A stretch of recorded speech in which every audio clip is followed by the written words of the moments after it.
Alright, we say we're on our Monday night shiur. Oh, we are in a bit of a time crunch because tonight many guys were in a simcha. Gabriel, hi, our cameraman. We love you. You look great tonight, by the way. And our shiur is sponsored. We have two sponsors tonight. One anonymously. Another sponsor we have לרפואת שלמת חיים שאול בן אסתר. השם ישלח לו רפואה שלמה, רפואה ישועות וכל מידע וכן יצא בנוער. אמן. חודש אלול. Tonight is Rosh Chodesh, Rabbi Isai. Avraham, you're about to hear some great things if you're going to listen. We have two things that we have to say. First of all, tonight is Rosh Chodesh. And then after Rosh Chodesh, on Thursday is the first day of SLICHOT for us Sfaradim. And SLICHOT of Chodesh, only Chodesh Elul. That means, even in a day, that means, what do we do during SLICHOT, guys? We say V'ya'avor. Anybody here knows how many times we say V'ya'avor? We say 4 times. No, but how many times do we say the whole thing? 4 times. Some people add a 5th time, right? So we'll skip the 5th time right now. Even on days where there is no tachanun, they still say selichot, right? I mean, a guy has a brit that day. He's in shul. He's a sandak. You don't say ana, but selichot they say. On the tefillah they'll skip the ve'avor, but in the slichot they will not skip. There is an idea. How many days do we say slichot for? Sfaradim? 40 days. 40 days until when? Yom Kippur. So 40 days we say slichot. Shabbat does not count. You are correct. So except for Shabbat, but Shabbat we cannot say it, right? Motzei Shabbat we do say it after Chatzot Laila, after midnight. Slichot is very important. It is a minhag Sfaradim. It's not minhag Ashkenazim. Where did this minhag start from to say slichot? That means to wake up in the morning and say slichot means forgivenesses, right? To say these kind of prayers called slichot. It started, the earliest record we have of slichot is from the time of the Rishonim. Rishonim is about 900 years ago, 1,000 years ago. We have in the book Mea Sha'arim of the Ritz Geut, one of the big Rishonim, Ritz Geut, that's his name, Rabbi Yitzchak ibn Geut. He writes over there that minhag was in Spain, he was a Spanish Rav, the Jews would wake up early in the morning, Ashmoret HaBoker. Ashmoret HaBoker is not 6 o'clock. Ashmoret HaBoker is really, if you would be honest, 4:30. 4:30 is half an hour before dawn. Before dawn. Dawn is 5:11 right now. So half an hour before, give or take, about 4:30, half an hour before they would wake up, and they would say selichot. The optimal time to say selichot is in the darkest time of the night. The darkest time of the night is a half an hour before dawn. Right before it becomes light, the break of dawn, that's the darkest time of the night. That's when they say slichot. The next best time to say it is earliest as possible, right? So 5:30, 6, right? But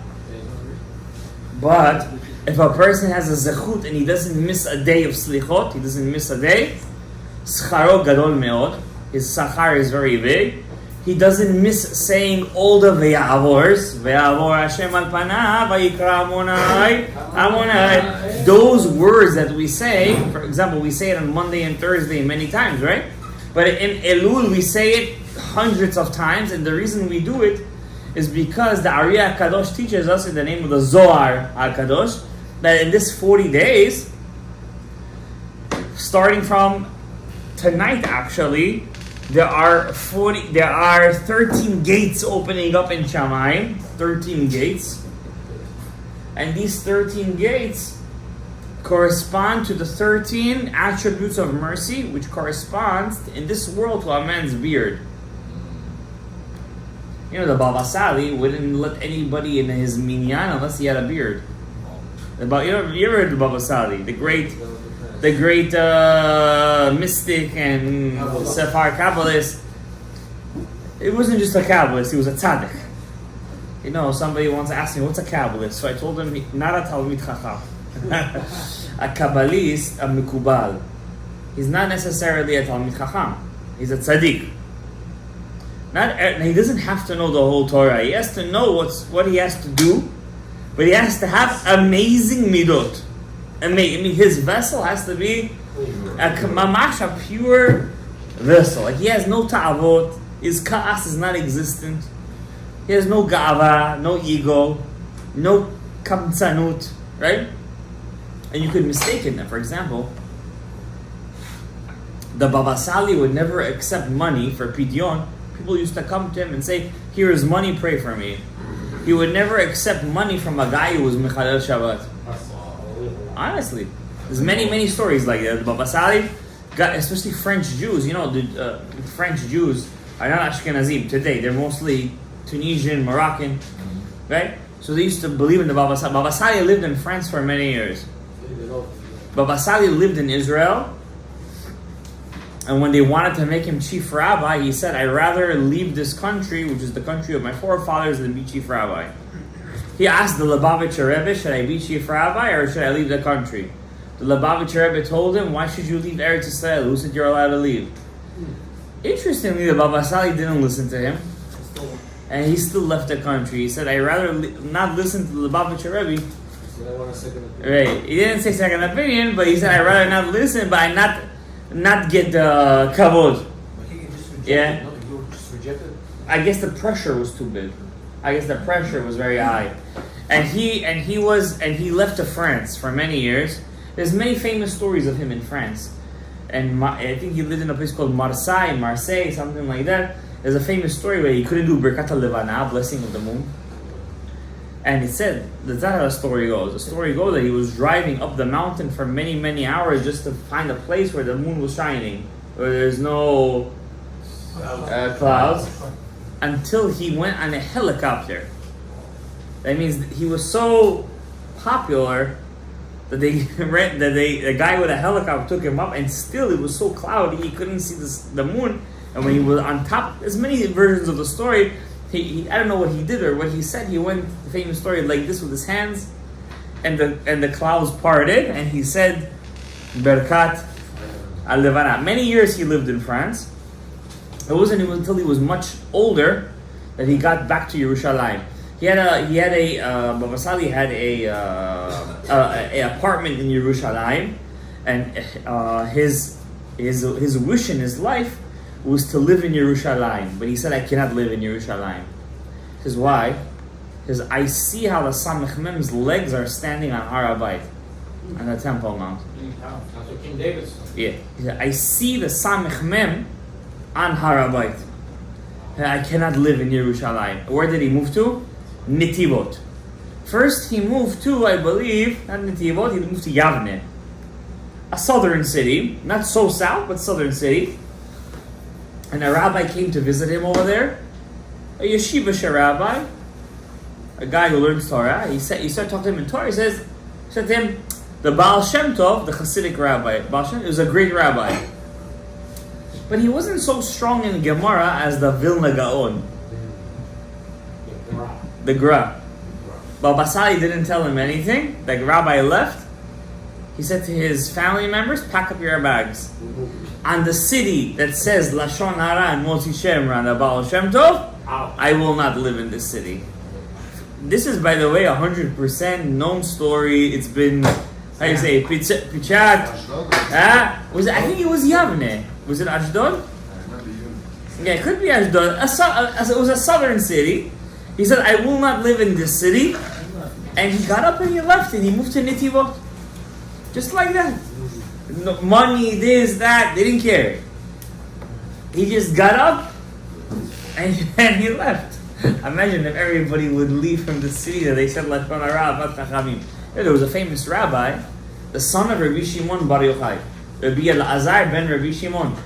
One time in his life, he heard Lashon Hara about Chachamim. When he died, they didn't bury him right away. He was in his attic, lying down in his bed for 20-some years. Anybody remember how many years it was? 20 years? I think it was a bit more. 20 plus years. And when they used to come to the window and ask him a question, he would answer. The son of Rabbi Shimon Bar Yochai. His story is recorded in the Gemara, Masechet Baba Metzia, page 84. And at one time, his wife comes in to check on him. So I'm talking about 20 years later. And she sees a worm going in his ear and out his ear. And she thought his body's already starting to rot.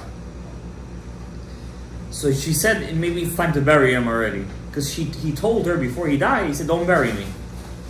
Put me on the bed sleeping. I'm not technically dead. He wasn't decaying. Yeah? He was not decaying. But after 20-some years, she saw a worm going in his ear, out his ear. So maybe maggots are growing in his brain. I'm going to bury him already. He came to her in a dream. The Gemara records the story, and he says, don't bury me yet. That, what you see, a worm coming in and out, is because one time in my life, I heard Lashon Hara, slander about a Talmid Chacham, not a Tzaddik. And I didn't say anything to defend him. Because of that, my body, you see a little bit of decay going in and out. I heard about a guy recently who died and came back to life. He was dead for a certain amount of hours. And he said that he saw in Shamayim people who speak during prayer, in Shul, during prayer. He saw worms coming in their mouth, big worms going in their mouth and coming out of their eyes, and they're going in and out. That's what he said I saw in Shamayim. It's a story I saw it actually yesterday. A guy, he died for a couple of hours. He shows his death certificate. People who speak during davening. That's why if you pay attention, when I daven over here, whenever I just hear a peep, I just stop davening. I stop. I don't continue davening. Why? Number one, he's ruining everybody's tefillah. Number two, he's ruining himself. Right? I don't need this guy to tell me there's worms coming in and out. As long as you do, it's an avera, it's an avera. You're not allowed to speak during davening. The Ariyah Kadosh wouldn't even speak divrei Torah in a shul. The Ariyah Kadosh wouldn't even speak divrei Torah in a Beit HaKnesset. In case it would turn into Sikha B'Tela. To that extent. Beit HaKnesset is even worse than a Beit HaMidrash. It's even worse than a Beit HaMidrash, right? It's a very... Shh. It's in general, I would say that the biggest averot that a person does is with his two brits. One is Brit Hamaor, which is down there, and one is Brit HaLashon. Your Lashon is also a Brit. The bottom Brit, you got to cut it off. You got to cut off the foreskin. The top Brit, God made you two fortresses, right? The teeth and the lips. God's telling you, don't just shut up once. Shut up twice. Think before you speak. How many times a person gets into trouble, not just between him and his friend, with his spouse, with his boss, with his employees, because he should have thought before he spoke. Now, I don't want to get into too much about Lashon Hara and Rechilut. My point is to tell you guys about the Chodesh Elul. Now, we're in 40 days, the SLICHOT. Now, when we say, don't think it's a fake thing. That's what I was trying to get to. Just because you say, Ammonai, don't be like the Ashkenazim. No offense. Don't say Ammonai. You pause. You gotta pause. Ammonai. They say Ammonai. You gotta say Ammonai. It's a pasek. There's a pasek over there. Ammonai. It's very important. Kel rachum v'chanun l'rachapayim v'rav chesed v'menotzer chesed la'alafim noseh avona b'shaveh chata'a v'nakeh. This is the Rebbe Shebakdusha. Only if you have 10 people you're allowed to say this. Only if you're in a room. You have to be in a room with 10 people. You're not allowed to say it. What do you do? If you do, you have to say it with the ta'amim. If you're running 2 seconds later, is it okay to say by itself? If you're in a room with 10 people, you could say it. The past already Yeah, if you're in a room with 10 people, you could say it. If you're by... Just be in a shul and everyone's learning and you say Doesn't matter if you're in a room with 10 people. Even if they're doing something else, you can say it. Oh, yeah. I'm telling you according to the Sephardi scheme. I'm not sure all the thing. Ben Ish Chai was machmir. He said if you don't say it in the tefillah with everybody, you say it in Aramaic. I'm not saying you that. If you know the ta'amim, the cancellations, you can say it by yourself. It's not something that it's recommended though, right? Amonai, you have to understand that God gave these 13 attributes to Moses, to Moshe Rabbeinu, as a cure to any time Hashem is angry. It helps. Saying that, It it takes down the judgment. Subdues the Now you could imagine we're over here. Now, when is the one day we say it 26 times, if I'm not mistaken? Yom Kippur. 26 times we say every hour. 26 times we say, and one day. Aravit, Shacharit, Musaf, Mincha, Ne'ilah. 5 prayers, 26 times altogether. Why do we say 26 times, Rabbi Isai? You guys also say 26 times, yeah? But you guys say it in every tefillah, yeah? You guys also have SLICHOT after the prayers? Not sure. But we say it 26 times. We have, after every prayer, we have SLICHOT. In every SLICHOT, there is 6 times, 7 times, 4 times, Ne'ilah, another 4 times, whatever the case is. And we say it to pound down those 26. Now, imagine you're saying it already from Thursday. You have 40 days on everyone else. It's a very big ma'ala, Rabbi said. Very big ma'ala. What's the kavanah you're supposed to have when you're saying those 13 attributes? Obviously, if you say just like that, you're saying something big. I'm not saying no. You are saying something big. But, it's like a guy who has the formula to a drug, right? So he sees the formula, he doesn't know what he's doing, he just follows the recipe and he just throws the things into the pot and he makes it. But a guy who knows what he's doing, he knows with this client, I need to put a little less than this, a little more than this. He knows more or less how to play around with it. You could also, know just what you're pressing, like a parrot, and press it. That's true, you're doing something. But a guy who knows what he's doing, whatever he's doing is much higher than everybody else. Now I'm going to teach you guys, I've always said 2 things. Tonight I'm going to teach you what kavanah minimum. I say minimum. Minimum? What you're supposed to have during the 13 attributes.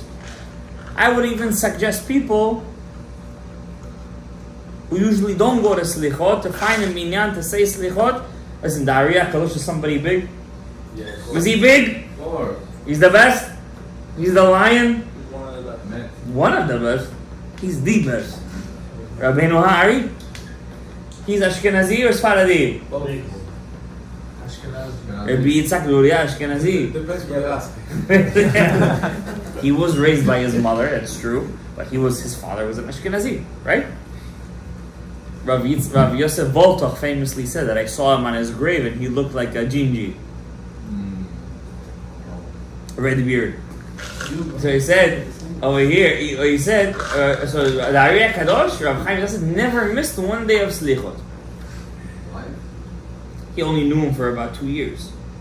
So, but if he knew him, but Ariya passed 38 years old. Could you imagine 38 years old to pass? Rav Chaim Vital says if he lived for 2 more years, he would have been mefarish all the Gemara that he has. So, he never missed it. He was an Ashkenazi. That means he didn't have to go. It wasn't his minhag. They start Shabbat before Rosh Hashanah. Am I right or wrong? Shabbat before Rosh Hashanah? 10 days. 10 days before, right? So he didn't have to go, but he still did it. Okay? He knew the secret, right? Do we see in the Gemara that they said SLICHOT? Avraham. Say I wouldn't know any. There's nowhere in the Gemara SLICHOT. None. In the Geonim's words, the Gaonic rabbis, there's no SLICHOT. But in the Ritz Geut, there is mention of SLICHOT, a minhag that they used to do. Probably not everybody did it. Not everybody. But whoever does it, I'm telling you, Rabotai, there's no shikana thing. A person who makes all the 40 days of SLICHOT, he's not written, stamped, and sealed in the book of Chaim Tovim Arukim Meusharim Refuah Parnasa V'Kol Medemetav. Amen. Let me teach you guys the kavanah. And then we're gonna go to, I'm gonna show you guys tonight a prayer that you're gonna say. This is a special prayer you're gonna say only, and you guys will take a picture of this, B'ezrat Hashem, only on Rosh Chodesh Elul you say this prayer. It's from Maran Ben Ish Chai. Tomorrow. After prayer you could say this, or during, I'm gonna say during P'tichat HaEchal. Yes, tomorrow is Rosh Chodesh, huh? From here, we're gonna say this prayer, Yiratzon, and this prayer is gonna give you a boost. A booster. It's gonna pick your tefillot up and it's gonna plug you into Chodesh Elul. Only here. Only that means even if you go to Eretz Yisrael, they're not gonna show you this. And malas. You might have the Kotel HaMaravi over there. But still there is no substitute for the Shem. Why? Because you might have the safe, but you also need the keys to open up the safe. Not everybody opens up the safe. I like how he's thinking. Alright, let's start with SLICHOT, Amonai, Kel, Rachum, V'chan. Okay? So first of all, I want to ask you guys, how many mitzvot do we have, Rabbi Yisrael? 613. Excellent. 613. Plus 7. So my son asked me the other day, what's with this number 613? You, talk to me. You're looking all fly today. What's the 613 going on over here, huh? The cater, so the Torah is... The cater? What cater? The Torah has what? If you spell the Torah itself, what, 6 times? I don't know what you're talking about over here. Talk to me. Don't give me Gematriot right now. I want to know Pshat. 248. First of all, how many sources do we have that there are 613 mitzvot? Anybody here know? Rambam. The Rambam says, thank you very much. Give me Gemara. There's only one Gemara that says there are 613 mitzvot. Masechet Makot. Page 23, I believe, says there are 613 mitzvot. You didn't get it. You're not together. I'm telling you right now, remember it. Masechet Makot, page 23, I believe. Page 23. Chav Gimel. I think it's Amud Aleph, towards the end of the page, if I'm not mistaken. It's mamash the last page. It says over there, I believe, Rav Hamnuna, something like that. It says over there are 613 Taryag mitzvot. Keneged 365 days of the year and 248 limbs. Not sinews. Where do we get that 365 is Keneged the veins and sinews in the body? Where do we get that from? That's a Zohar. Yeah. That's a Zohar. The Gemara doesn't say that. The Gemara says 365 is corresponding the days of the sun, the solar year, and 248 is the 248 limbs. That's the only source we have in the Gemara. Now, why do we take it so strongly, guys? Nobody argues with him. But how do we know that what are the 613 mitzvot, Abraham? How do we know what are they? There's thousands of mitzvot in the Torah. There's thousands of mitzvot. Am I right or wrong? There's literally thousands of commandments in the Torah.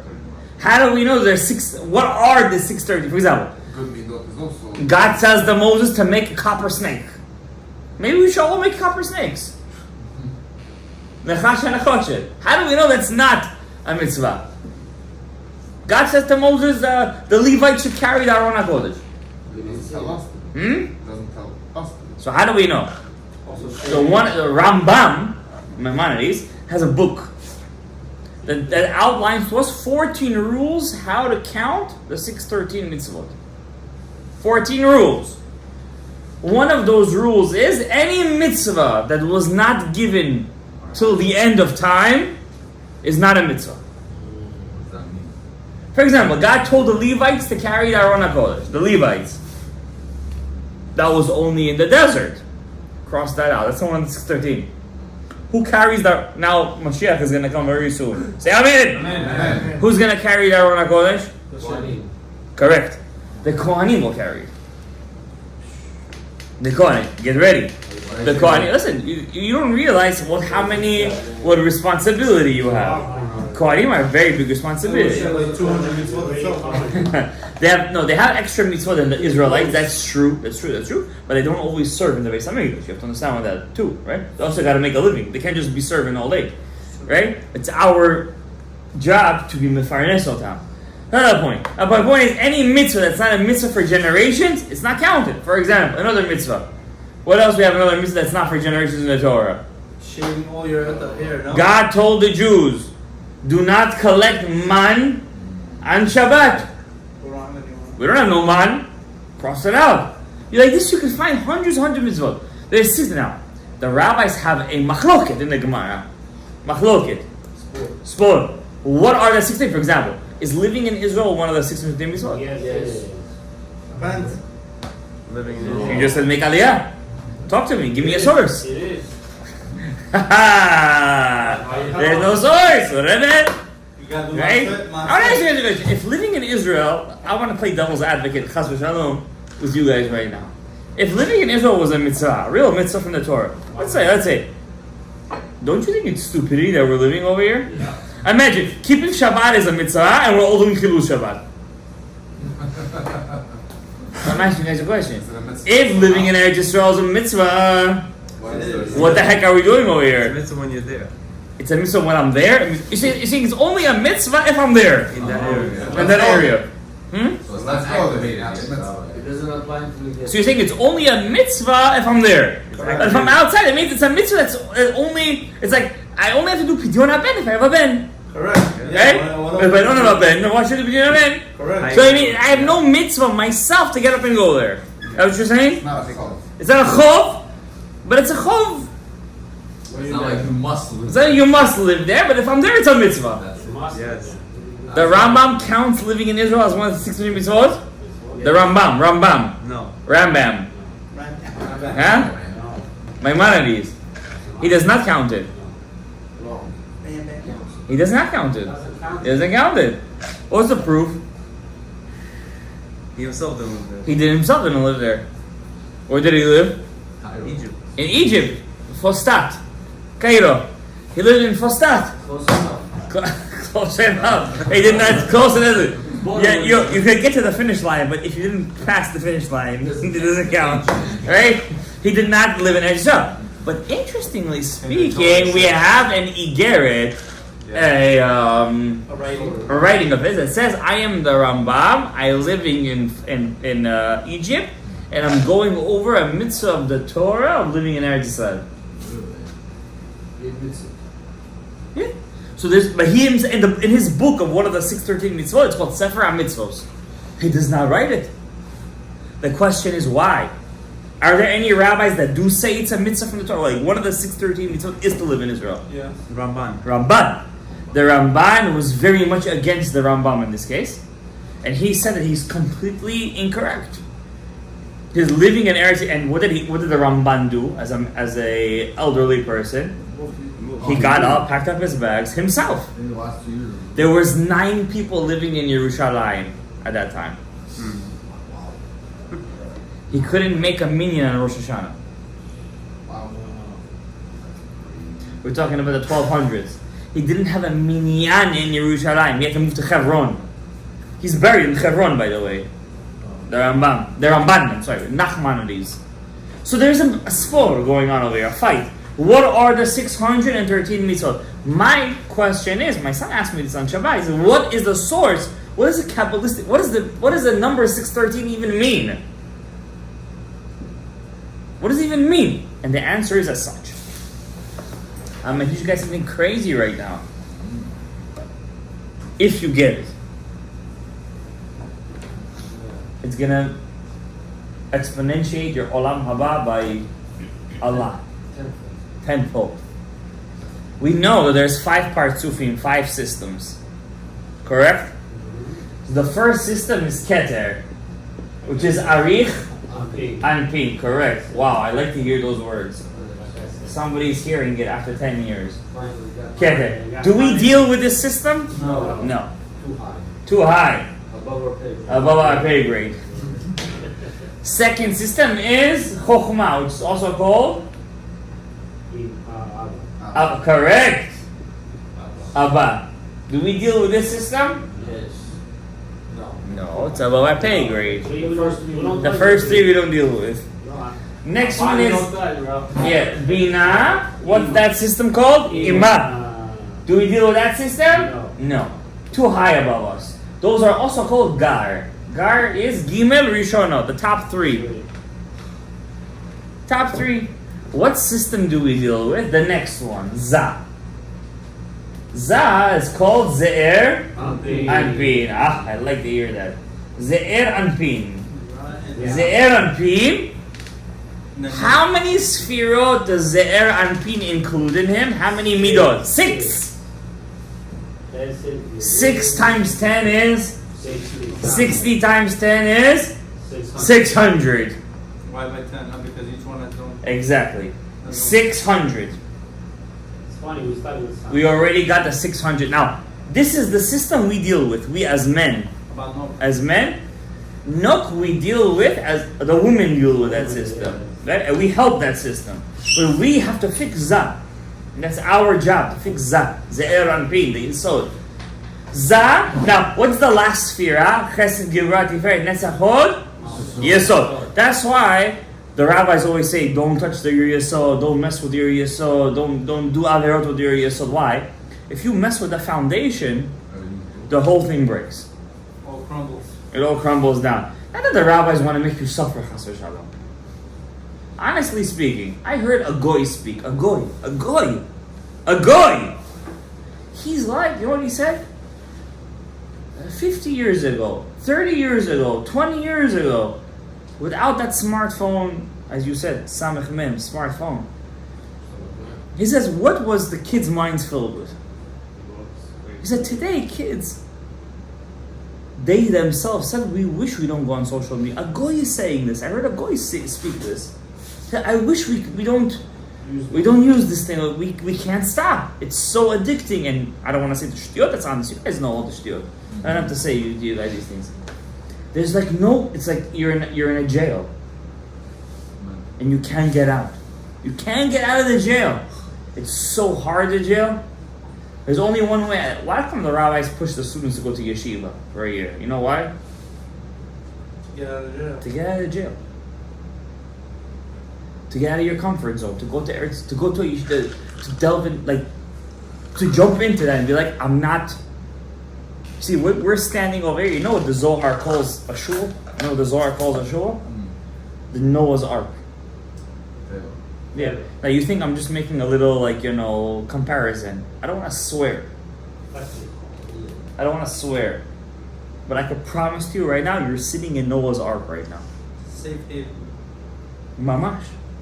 You're sitting in Noah's Ark right now. The Zohar says this is Noah's Ark. Pay attention, when you're in a shul, it's very hard to do Averut. The electricity in the Bet HaKnesset is so strong. It's hard. You're in Noah's Ark right now. You're in the Teva. Right. So what's the 600 mitzvot? Abraham. That's Vak. Vav Ktsavot, Zak. What's the 13? Amonai, Ken Rachum Vechanun Erech Apayim. The 13 attributes of the Midot. Listen to this. How is it connected? Listen to this. Don't do it. Don't do it. I gotta be the last one. Okay, this is it again. Talk to your buddy. What's the 13? I'm telling you a secret right now. Now, this is a secret. You guys think I might be joking with you. I promise you it's not a joke. I'm promising. Don't make me snap. It's not a joke. You see, in the secret of the Torah world, there's no kind of thing. A person moves a chair or meets somebody for no reason. Everything is for a reason. The Zohar says, even your underarm hair is for a reason. Yeah. Men are not allowed to take it off. It's a woman's thing. The Zohar explains it, the Yasod. I'm not joking with you. And obviously, they take out the hair of the Yasod itself. It's a big Avera. According to the Zohar, it's a big Avera. According to the Zohar, the secrets of the Torah. With a blade or a roll? With a blade. With a blade. Obviously. The Zohar explains, now, once again, I'm talking to you according to the Zohar HaKadosh. I'm not talking to you Lefi Pshat. The Zohar HaKadosh explains that a man must have 2 beards. One day. I don't have to explain this to you more. One is in the Chabad, Yeah. one is in Yisod. the Nahi, the Yisod. How do we know if a guy could have children, says the Zohar? Was there. If he has Zakan, the Zohar calls it Zakan HaTachton. Zakan HaTachton. That's how we know he can have children. What is it? Zakan HaTachton is the hair in the Yisod. Wow. If he doesn't have that, the Zohar says he cannot have children. He's not mature yet. And he can't write a Torah about it. That means there's also halachot of Ben Sorer Umore. Ben Sorer Umore, a kid who goes out of the derech, Yeah. who eats meat, drinks wine, steals. You could kill that kid. But if he has a zakan, a tachton, You can't touch him. but he's under 13, he's already has a zakan, a tachton, he's already a gadol. He's already considered an adult. Because he has the zakan. What does the word zakan mean in Hebrew? Oh. Okay. Correct, Abraham. We said it twice. Abraham, good. A beard in Hebrew also means old. It's called zakan. How do you say an old man in Hebrew? Zaken. Same letters. When you see an old man walk into the room, if he's over the age of 60, you have to stand up according to the Ari HaKadosh. Stand up. Not all the way. You have to do like we do Baruch Hashem Borach, like this. You got to give him kavod. If he's a Talmid Chacham, doesn't matter if he's your Rebbe or not. Yeah, you got that. Doesn't matter if he taught you Torah. If he's a Talmid Chacham, you have to stand up all the way. For your parents, the second you hear them, Your footsteps. you have to already stand up all the way. Such as the kavod for the Abba and Ima. If he's your Rebbe, also same thing. The second you hear him come through the door, you can tell it's his So if he's a it's his keys. Huh? tzaddik. No. It has to be a Rebbe. If he's a tzaddik, when he walks in, you have to stand up. If he's your Rebbe, the second you hear him, you must stand up all the way. A zaken, you have to at least do hidur. There's a special kavod. Every time you stand up for an old person or a Talmid Chacham, you get more chokhmah in your head. I get memory. That's also memory. Rav Salman Mutzaf used to sit by the door. Why? Any zaken would come, he would get up, there's a kavanah also to it. There's a kavanah to it. Now, the fourth system called Ze'er Anpin. Compared to Arich Anpi, it's young. Because this is the first, and this is the fourth. It's a baby compared to the Keter. All what Za, the fourth system, wants to do is to get to the level of Arich. To do that, Arich has to give to Za 13 attributes. You get it? When Arich Keter gives to Za the 13, he already has 600. He turns from 600 to what? 613, and he becomes an adult. He's giving him Arich 13 from the Zakan.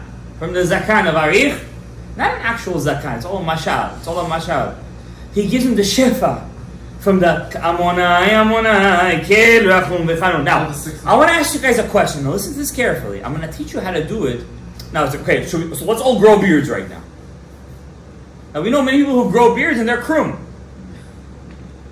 The beard doesn't actually mean to grow a beard. Yeah, it's also true. You need to have a beard. As a Jewish guy, he needs to grow a beard. Lubavitcher Rebbe, he wouldn't come to a person's wedding. From what I know, there's no Lubavitchers over here. From what I know, if a guy didn't have a beard, he wouldn't do the wedding. From what I know. In general, growing a beard is a big segula. Growing a beard is a big segula. Why don't female wants to cut it? You know why? She doesn't know what it is. We gotta teach him. Yeah, we gotta teach him. She doesn't know yet what she wants. What was I saying? The beard. What's the secret of the Yag Midot? I'm gonna tell you guys something crazy. Yag mido doesn't necessarily mean to grow a beard. Let's look at the words. Amonai, Amonai, Kel, Rachum, merciful, Chanun, forgives, Erech Apayim, he's very patient, V'Rav Chesed has a lot of kindness, Rav Chesed Ve'emet, he's truthful though. Notzer Chesed, when you do something good, he keeps it and he holds it. La'alafim, for 1,000 generations. No se'avon, he carries your sins. Doesn't let it go. No se'avon, he carries it. Va'pesha, not just sins. Pesha, bad ones. Chata'a, even mistakes. Ve'naken, he cleans them up. So what is the meaning of the beard, Rabbi Isai? Answer it in one word. It's patience. Sablano. Yes. Where do you came from? Start davening the Baba Sali. Wait, growing a beard because it gives you patience. The spiritual power of the 13 attributes, which is physically the beard, physically is what? Patience. Mercy and patience and kindness. Does anybody here know a book that explains every one of those 13? Yes, I do. What's it called? Excellent work. Yeah, exactly. Excellent work. The palm tree of Devorah. Who wrote it? You can't get 2 points at the same time. You gotta let somebody else get the points too. Rabbi Moshe Cordovero. He wrote a book called Tomer Devorah. He was the Kabbalist before the Ari. How old was he when he passed away? Incorrect. 47. Close. Yeah, 48. 48. 3 checks in. Listen, you're connected to him, I think. 48 years old he was. And they say he wrote 48 books. We have his Zohar right there. You see those red books over there? That's his Zohar. They don't print them anymore, by the way. When I saw them in the bookstore, I'm like, I gotta get them. Huh? No, Paishmi is different. Those they print. This is Or Yakar. This is Perush and the Zohar. It's a very hard book to explain. Very hard book. But his famous book is Tomer Devorah, Palm Tree of Devorah. And in this book, he explains, Abraham, what are the 13 attributes of mercy and how they connect to your beard. In short, I want to let you guys know one thing. The older you get, the more patient you have to get. Not the opposite. Not the opposite. If you're getting less patient as you get older, that means you're regressing. Well, being like a kid, basically. Correct? Because young people have no patience. They get angry quickly. Older people have to be very patient people. If you get less patient as you get older, something is wrong. The buttons are not working over there. It's very bad. The ka'as is the complete opposite of keter. What color is keter? If we're talking about colors, white. Not any color white. White, lavnunit. Like I'm talking about, like mamash white. You know what kind of white? Tell me something white. Something lavan. When you look at the sun and you close your eyes. And it goes your eyes. Mama, like it's like lavan. Lavan. Says Rav Nachman the Breslov. Let's throw some Breslov in there. Nachman Breslov writes, on Shabbat we all gotta be white. 7 colors.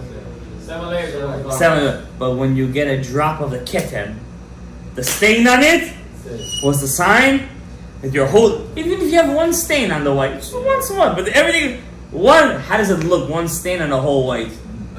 It ruins the whole thing. That's how ka'as, anger, and impatience ruins your whole neshama. That's how bad it is. It stands out so badly. It's horrible. It's horrible. I'm not sure I have a phone on there. Ka'as, anger, and impatience, because your neshama is white. It's chelek eloka mimah. When you get angry, it ruins the whole thing. You, as a religious Jew, as an observant Jew, as a person who keeps trying mitzvot, the one thing you should work upon yourself more than anything, says the Rambam. You heard about him, right? Maimonides, we talk about him. The doctor. Yeah, the doctor. the expert doctor.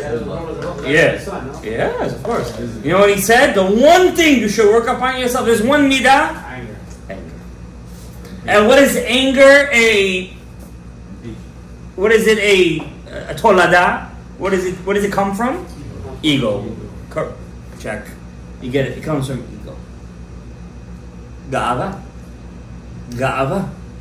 Ego breeds anger.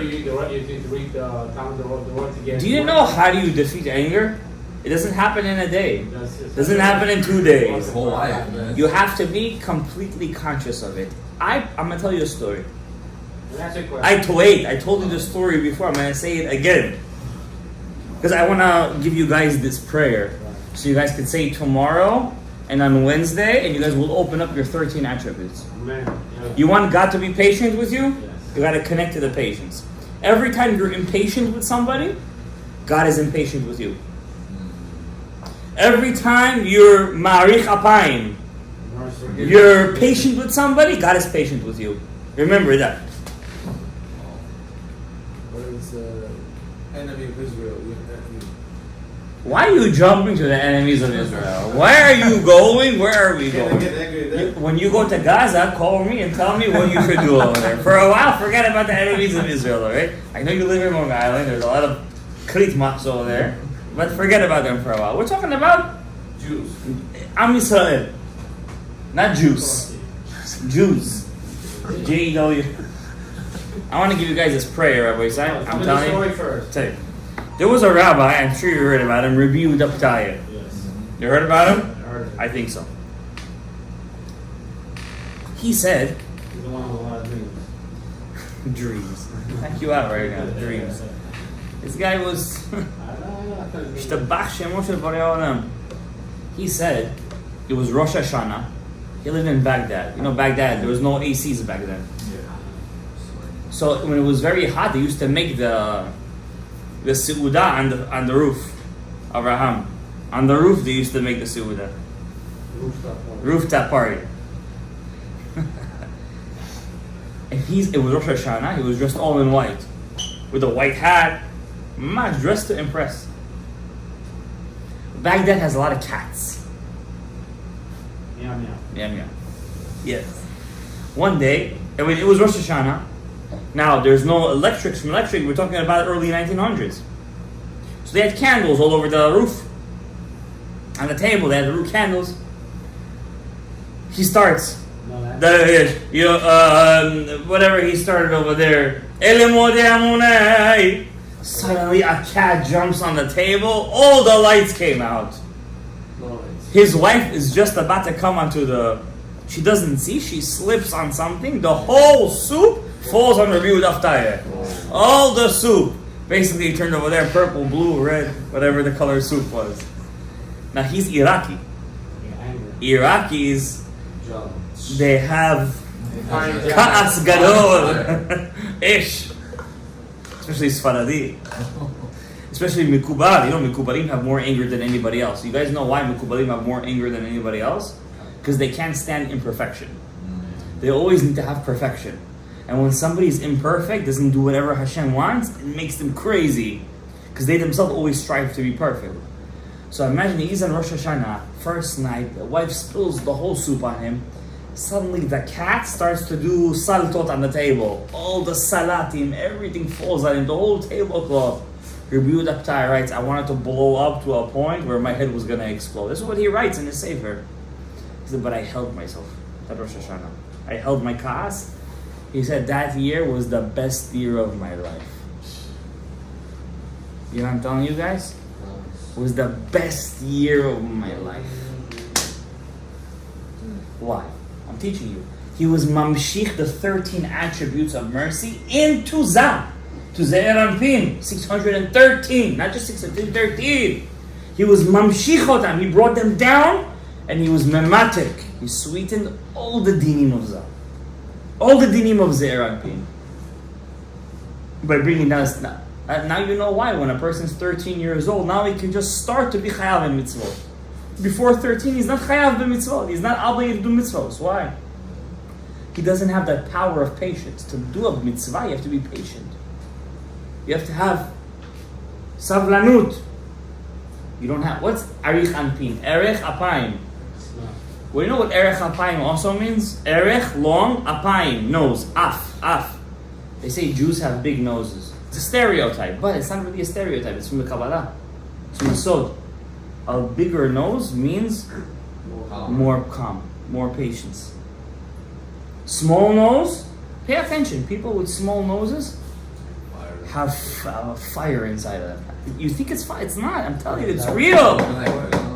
Pay attention. Is that what Pinocchio was? I don't know about Pinocchio. It's an Italian mafia movie. I don't care about Pinocchio. All right? Forget about him.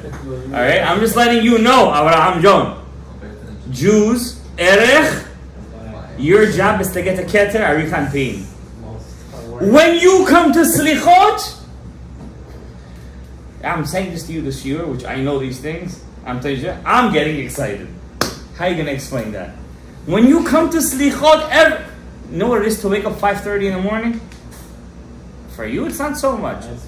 For a regular Yid, it's a lot. It's tough. You got to break your nature. I promise you. I'm going to promise. You break your nature for 40 days, you come to me next year, you're going to say it's the best year of my life. Don't make me throw this at you, Reuven. Don't make me do that. No night. Break your nature. Break it. What's the point of Slichot, Reuven? To break yourself. Yeah, you can go to Slichot after midnight, not 10, 9 o'clock. We're not after midnight, yes. We're going to wake up for Shacharit. Shita. So, yes, you could do that. You could do that. But en davar kemo to break your nature. En davar. And there's no kind of thing. Any Jew who breaks his nature, it's guaranteed. Guaranteed.